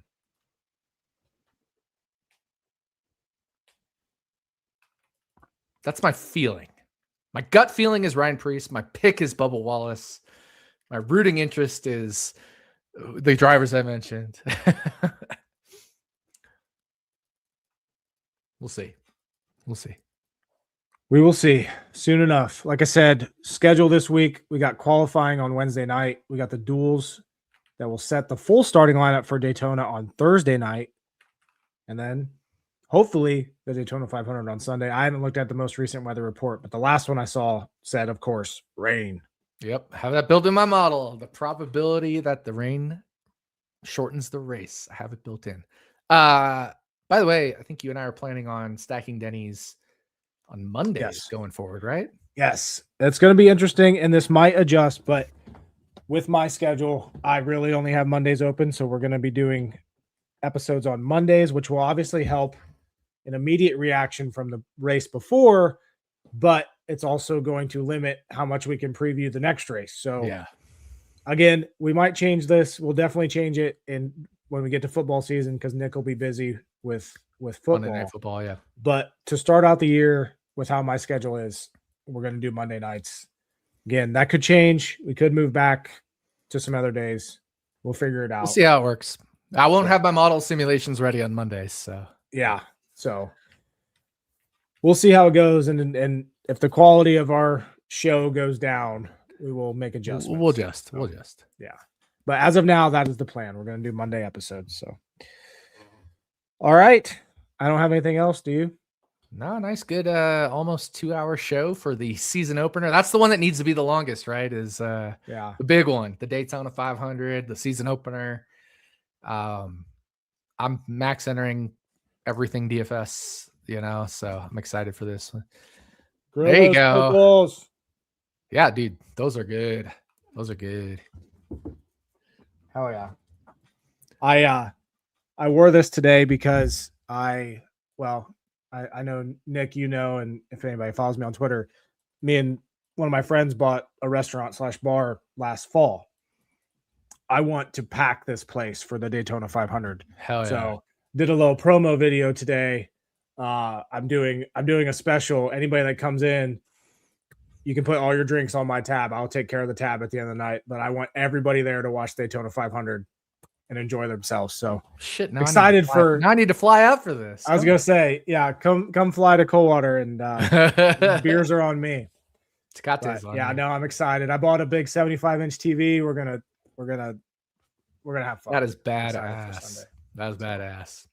Well, I hope everybody there enjoys it, and send me a photo or something of the group watching. Oh yeah, for sure. I will. I'll definitely be documenting it. I'm excited.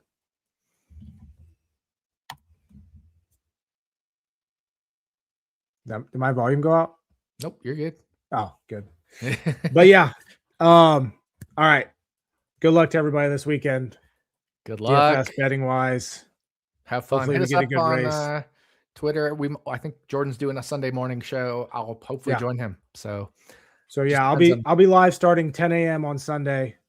Oh, that's all the platforms. That's like ass early for me. So we'll see. Yeah, that's pretty early. So we'll see if Nick can jump on. If not, we understand. If I built my lineups the night before, yeah, I'm absolutely jumping on. If I haven't built my lineups the night before, we'll see. My lives tend to go pretty long, so that you could always jump in halfway through too. That's true. So, that's true. We'll figure it out. But Jordan's gonna be live Sunday morning, building lineups for DFS. Yeah, and of course, plug our content. Where can they find your stuff, Nick? actionnetwork.com. Also, as part of Stevie's RotoGrinders NASCAR DFS package, you'll get my practice flags there.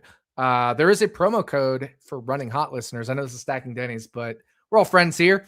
Running Hot is the promo code over at RotoGrinders if you want $20 off the year subscription there.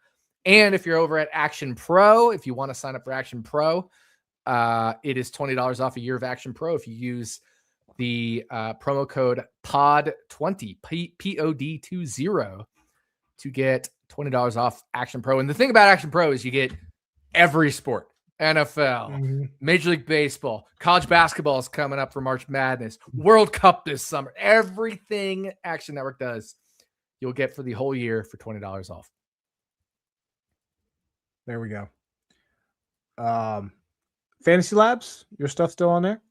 Yeah, absolutely. I will still be doing projections for Fantasy Labs. So the absolutely badass improvements of the model I've made will be on Fantasy Labs as soon as qualifying is over and I have a starting lineup, Good stuff there.